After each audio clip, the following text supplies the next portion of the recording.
오늘 이 시편 16편에서도 땅에 사는 성도들, 땅에 있는 성도들이라는 표현이 있습니다.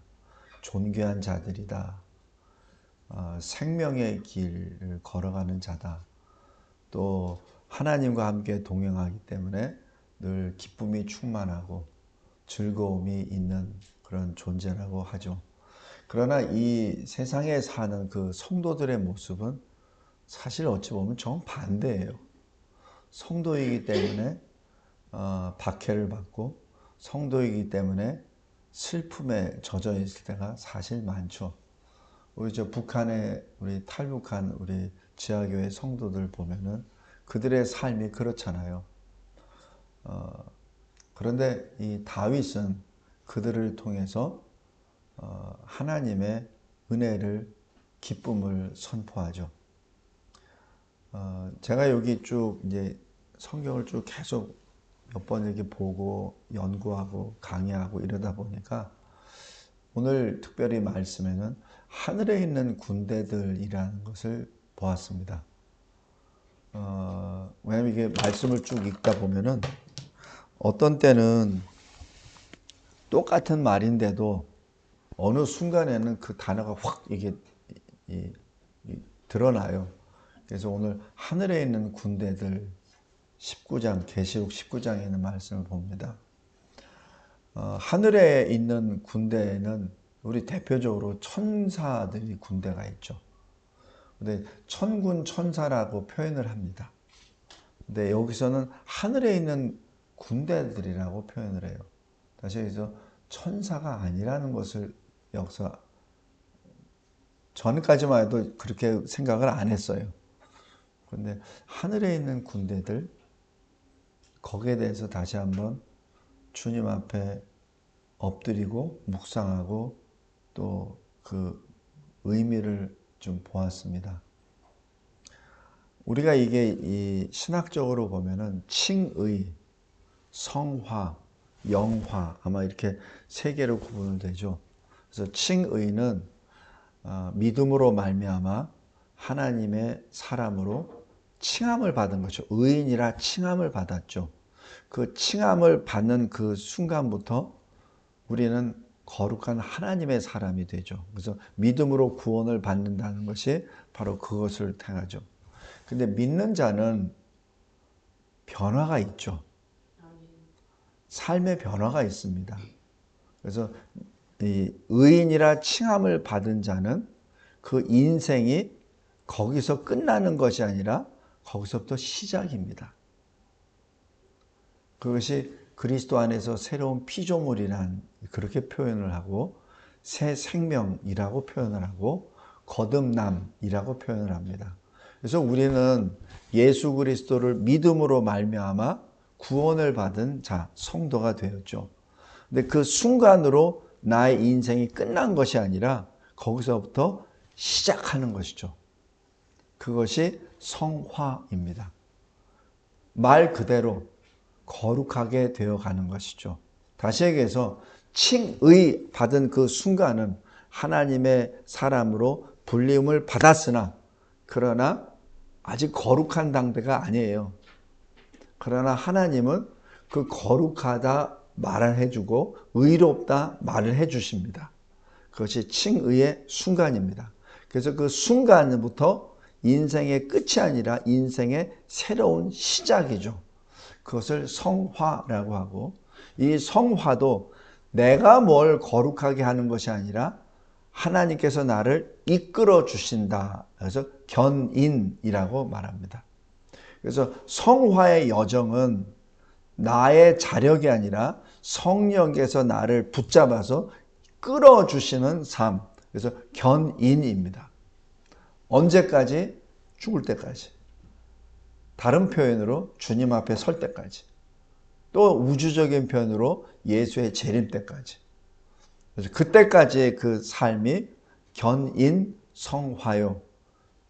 그리고 우리가 죽은 순간 우리는 예수 안에서 영화가 되죠.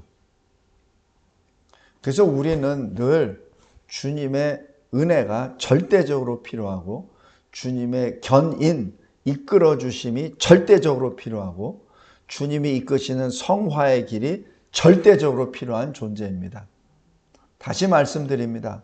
우리가 예수 그리스도를 믿는다고 마음으로 믿고 입술로 고백한다고 하여 내가 완전히 영광스러운 모습, 거룩한 모습으로 호련히 변화됐다? 그건 거짓말입니다. 그렇게 될 수 없어요. 칭의 순간에 예수 재림했다면 가능하죠. 그러나 지금 우리는 그렇지 않지 않습니까? 그 과정에서 우리는 하늘에 있는 군대들을 한번 이 신학적인 이 단계를 통해서 한번 보기를 원합니다. 먼저 출애굽 12장 41절에 430년 애굽의 종노릇 하다가 이스라엘 백성들이 나오죠. 그때 하나님이 뭐라고 불러주십니까? 여호와의 군대가 다 애굽 땅에서 나왔다라고 그렇게 기록합니다. 그들을 여호와의 군대라고 불러주십니다. 하나님의 군대라고 불러주세요. 그런데 실은 그들의 모든 것은 뭐죠? 여전히 애굽의 종살이, 그것도 몇 년? 430년. 그렇기 때문에 그들이 생각하고 말하고 행동하는 것은 노예의 모습이에요. 그런데 하나님이 그렇게 불러주십니다. 그게 뭐예요? 칭의입니다. 그래서 그 다음에 이 이스라엘 백성들이 홍해 옆에 딱 섰을 때 어떻게 되죠? 의인으로서의 모습, 거룩한 하나님의 군대로서의 모습이 아니라 바로 군사가 쫓아오니까 심히 두려워하여 하나님께 기도하는 자가 아니라 모세와 하나님을 원망하죠. 그것이 칭의를 의인이라 칭함은 받았으나 여전히 아직까지 영화의 단계까지 가지 못하는 성화 과정에 있는 견인 중에 있는 칭의를 받은 사람들의 삶의 모습입니다. 우리의 모습이에요. 우리가 예수 믿는다고 항상 고백하지만 나에게 어떤 환난이 닥쳐오거나 뭐 시련이 닥쳐오거나 무슨 아픔이 오거나 그러면 어떻게 되죠? 하나님께 엎드리기보다는 왜 나에게 이런, 왜 나만 가지고 이렇게 괴롭히세요? 라고 하는 원망이 아주 자연스럽게 터져 나오죠. 그리고 자기가 행한 것은 다 잊어버리고 자기를 정당화시키고 이래버리죠. 나를 구원하신다는 하나님이 왜 나를 이렇게 내버려 두십니까? 이렇게 말하죠. 마치 바로 군대가 쫓아오는 것을 보고 바로 앞에는 홍해 바다이기 때문에 더 이상 살 길이 없습니다 라고 하나님 앞에 엎드리기보다는 원망하는 그 모습이죠. 뭐라고 원망합니까? 애굽에 나를 묻을 매장지가 없어서 모세 당신이 우리를 이곳에 이끌어 와서 이곳에서 죽게 하였습니까?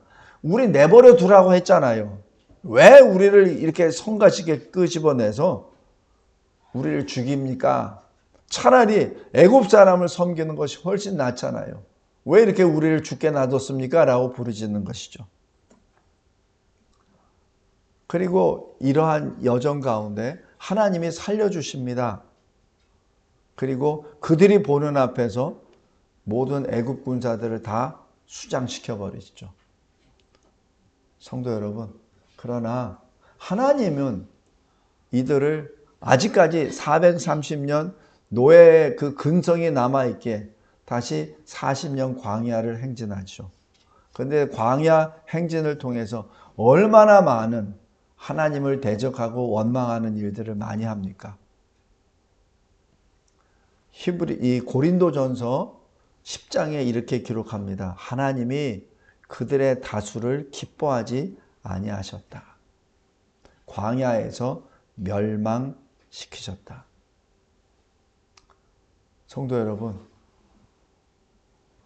우리가 의인이라 칭함을 받았고 천국에 들어갈 확증을 가졌다는 것을 흔들기 위한 말씀이 아닙니다. 우리는 지금 성화 과정에 있기 때문에 교만하지 말라고, 서 있다 생각하지 말라고, 선줄로 생각한 자는 하나님 앞에 엎드리라는 얘기죠.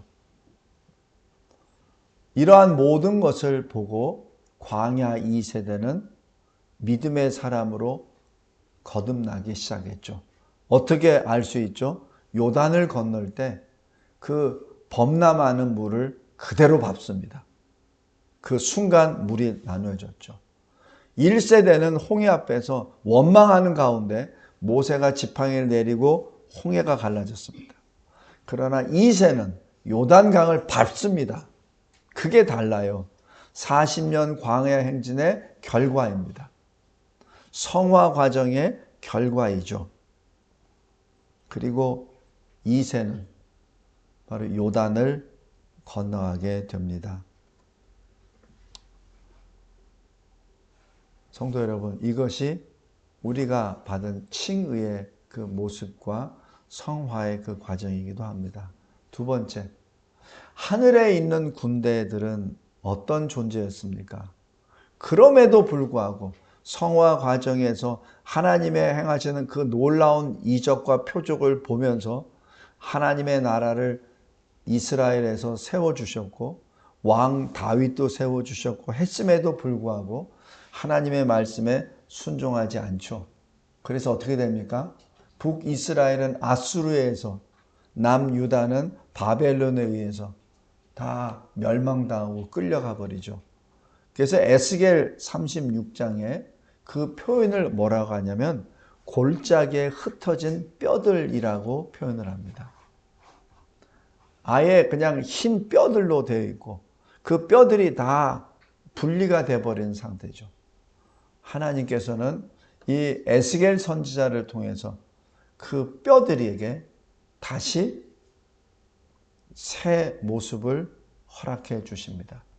근데 이 허락해 주시기 바로 전에 36장에 이러한 역사가 일어납니다.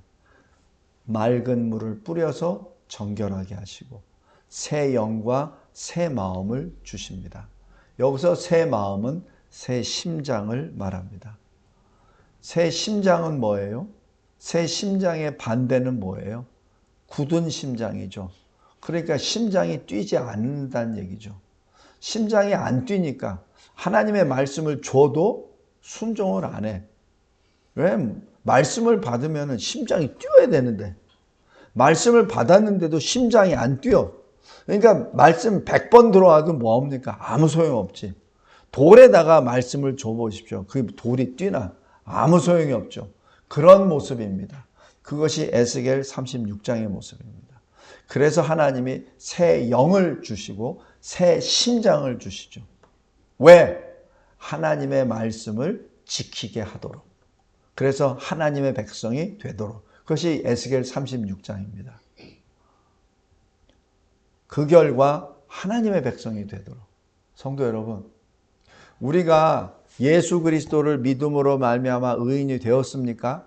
천국 확신이 들었습니까? 그렇다면 새 영으로, 새 심장으로 하나님이 주신 말씀에 순종해야 합니다. 만약 하나님의 말씀에 순종하지 않는다면 거짓말이죠. 거짓말이죠.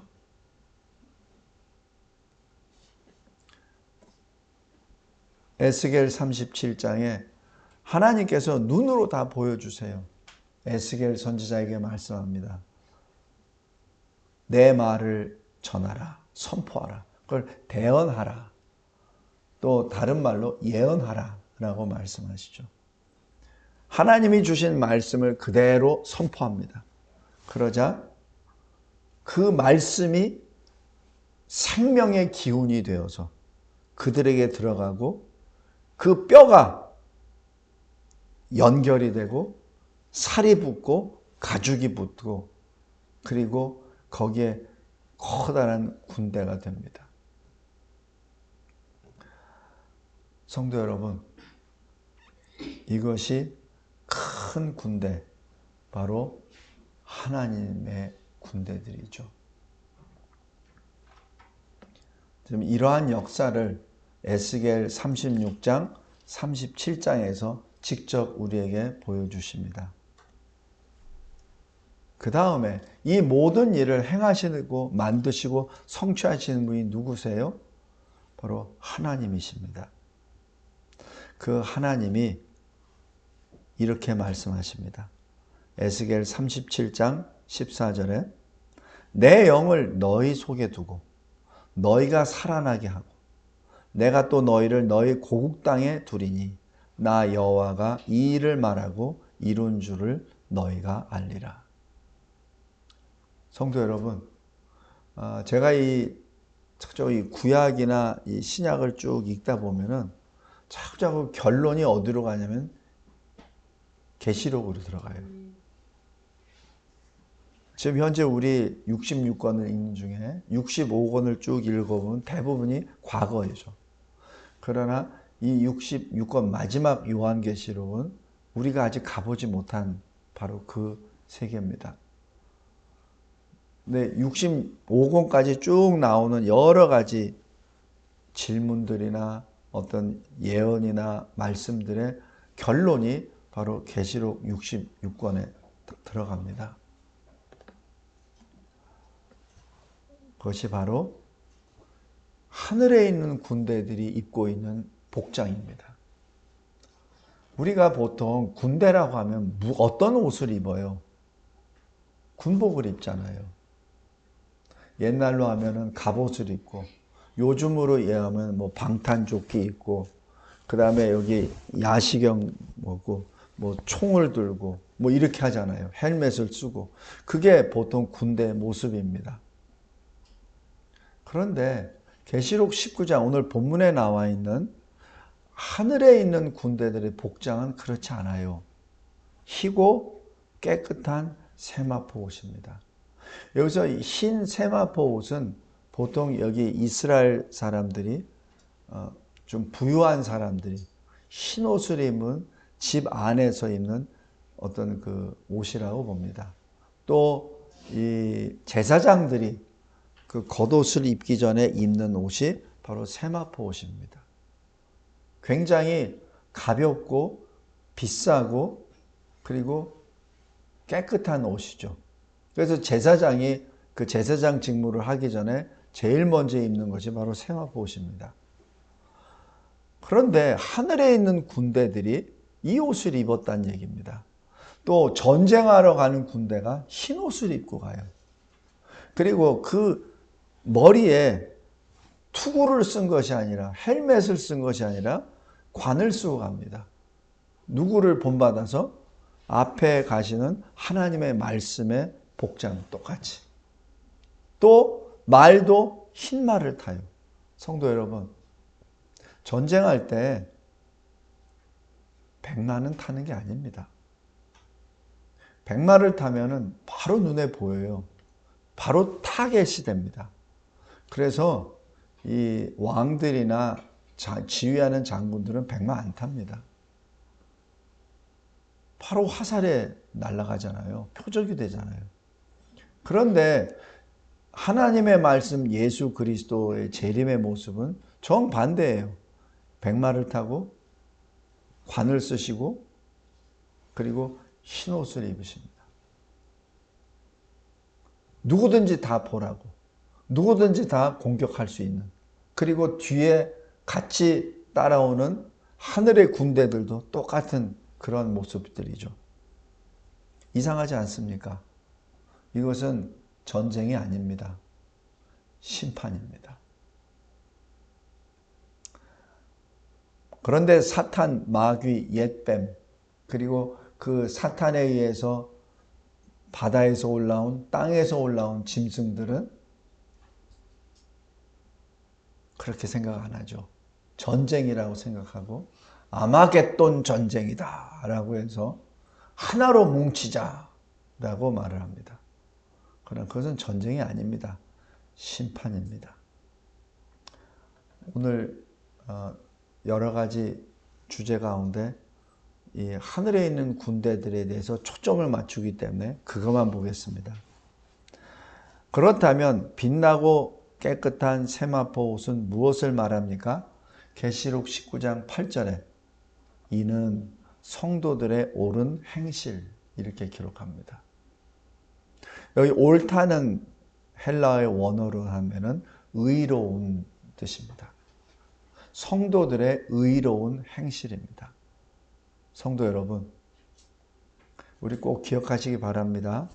예수님이 마태복음 22장에 큰 잔치를 준비하고 그리고 자기 백성들도 부르니까 자기 백성들이 어떻게 하죠? 나 바빠서요. 나 밭 사서, 나 결혼했기 때문에 뭐 이것 때문에 다 안 와요. 그러니까 종들에게 뭐라고 하죠? 왕이 지나가는 길가에 있는 사람 다 불러와. 다 불러왔습니다. 그런데 왕이 딱 들어보니까 예복을 안 입은 사람들이 있어요. 그러니까 뭐라고 합니까? 이 예복을 입지 않은 사람을 끌어내라. 명령하시죠. 사실 그 이해가 안 가요. 실컷 불러다 놓고 왜 또 예복 안 입었다고 또 끌어내고 또 끌어내는 것까지 좋은데 왜 바깥에서 이를 갈고 고통받게 하지? 차라리 아예 부르지도 말지. 성도 여러분, 여기서 초점은 예복입니다. 예복은 그 당시에 잔치에 오는 사람들에게 주는 예복이에요. 그거는 초청자가 주는 옷입니다. 근데 그 옷을 입지 않았다는 얘기는 그 초청한 왕에 대하여 순종하지 않는다는 얘기죠. 그러니까 끌려나갑니다. 이 예복이 바로 세마포 옷이죠.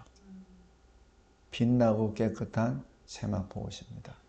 하늘에 있는 군대들이 반드시 입어야 될 것은 빛나고 깨끗한 세마포 옷입니다. 그 세마포 옷은 주님이 주셨어요. 그런데 그 옷이 더러워지잖아요. 그러면은 그 대열에 들 수가 없죠. 성도 여러분, 우리가 입으로 예수를 구주로 고백함으로 칭의를 받았습니다. 그래서 우리는 천국 시민이 되었습니다. 그 열매가 뭐냐는 얘기예요. 입으로 내가 예수를 믿습니다라고 입술로 고백했다면 삶이 바뀌어야 되잖아요.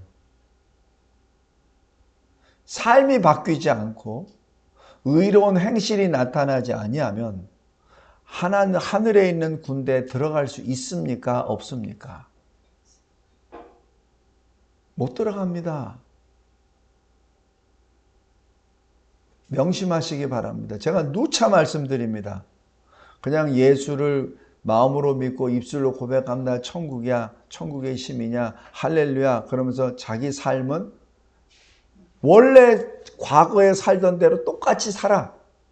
그러면 어떻게 되죠? 그거는 더러운 세마포 옷을 입고 다니는 사람이죠. 그러면은 하늘의 군대에 포함이 안 되죠. 너무 당연한 거 아닌가요?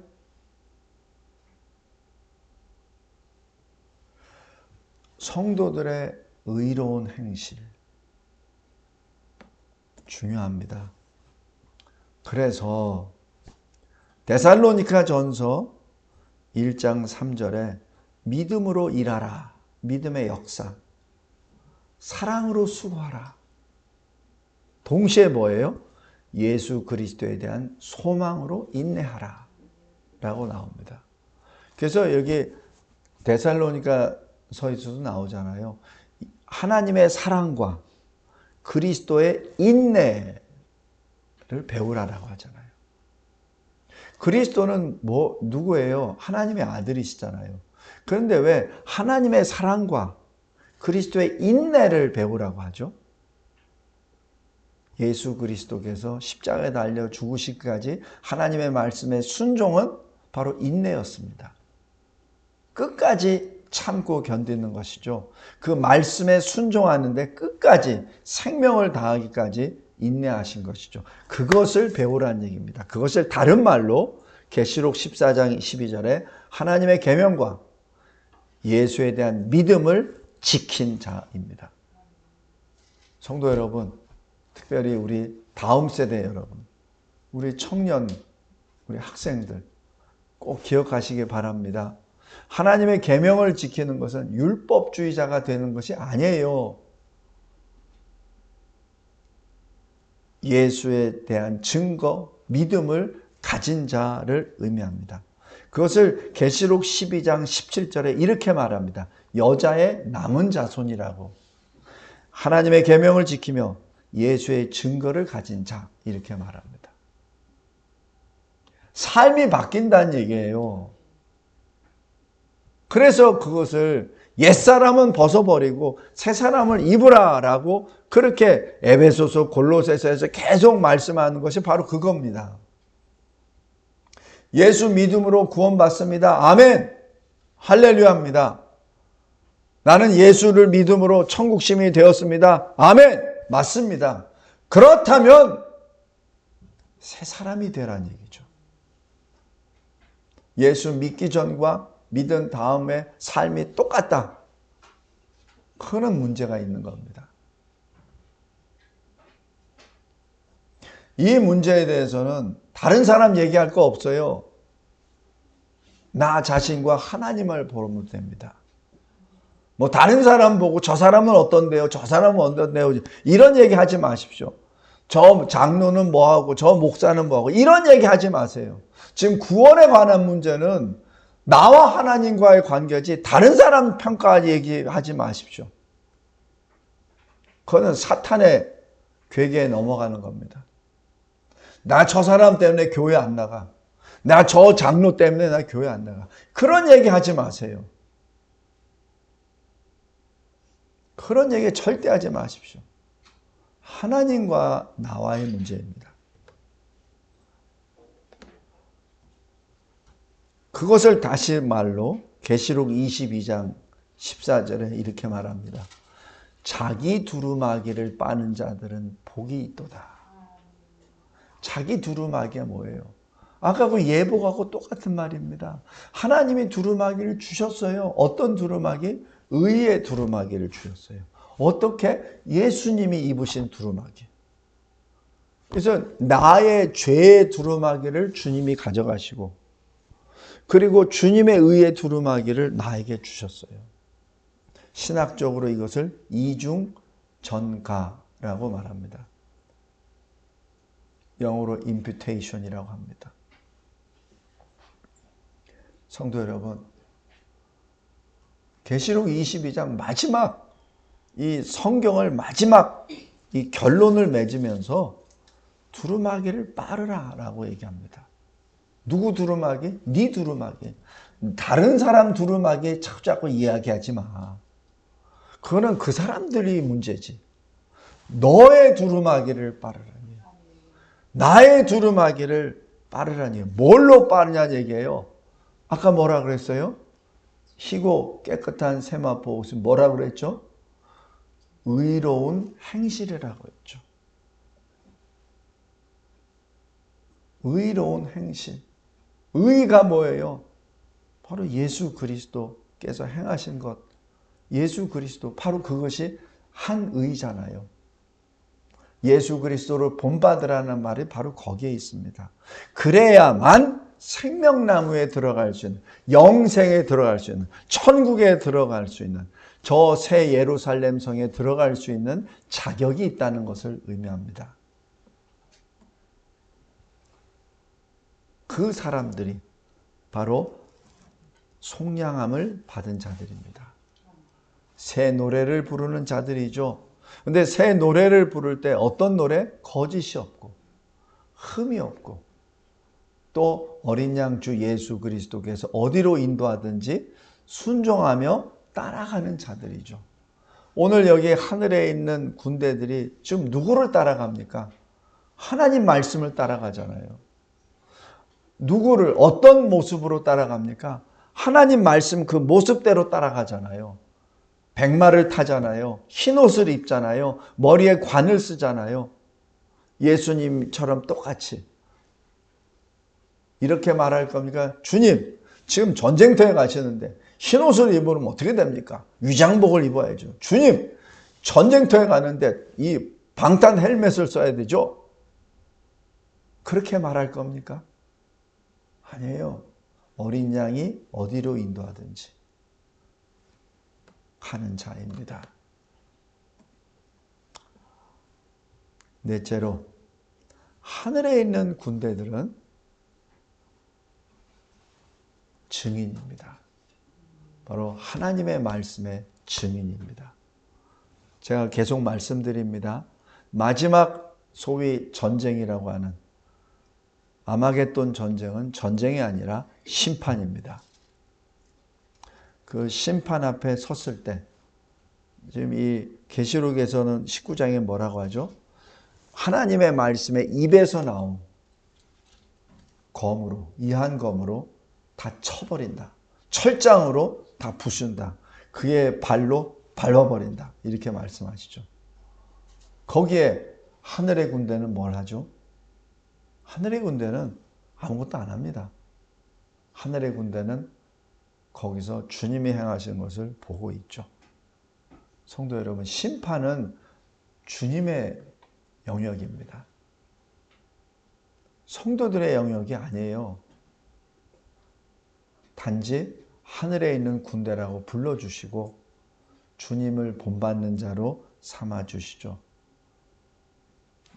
저와 여러분이 이 시대에 사는 사명이기도 합니다. 이러한 일을 우리 에녹을 통해서 보면 됩니다. 에녹은 당시 평균 연령이 900세 되는 그 시대에 에녹은 365세로 세상에서 사라집니다. 우리로 얘기하면 30대에 사라집니다. 근데 하나님께서 유다서를 통해서 히브리서 11장을 통해서 이렇게 말씀합니다. 에녹은 주께서 그 수만의 거룩한 자와 함께 임하시어 심판하심을 선포하고 이렇게 기록합니다. 이게 뭐예요? 이 역사적인 그 순서를 봤을 때 에녹은 노아 홍수 심판을 선포한 것으로 보입니다. 그냥 물로서 심판하신다는 개념이 아니라 주께서 그 수만의 거룩한 자와 함께 이렇게 선포하셨죠. 그래서 그것을 하나님이 기뻐하시고 그를 죽음을 보지 아니하고 하늘로 데려가시죠. 노아를 보면은 우리가 통상 보면 노아하면은 120년 동안 방주 짓고 하나님이 들어가라니까 들어가서 구원받은 걸로만 생각을 합니다. 근데 그러지 않아요. 히브리서 11장 7절에 보면은 의를 전파하며 이렇게 기록합니다. 바로 하나님의 심판을 선포했다는 것을 의미하죠. 그래서 베드로후서 2장 5절에는 세상을 정죄하고 이런 말이 나옵니다. 세상을 정죄한다니 노아가 무슨 권능으로? 여기서 정죄는 심판과 관련됩니다. 세상을 심판하고 어떤 권세로? 바로 하늘에 있는 군대들이 하나님의 말씀에 행하시는 것을 보고 증언으로, 증인으로 서 있는 것이죠. 그것을 세상을 정죄하고 이렇게 표현한 것으로 봅니다. 그래서 결과가 어떻게 돼요? 의의 상속자가 되었다라고 기록하죠.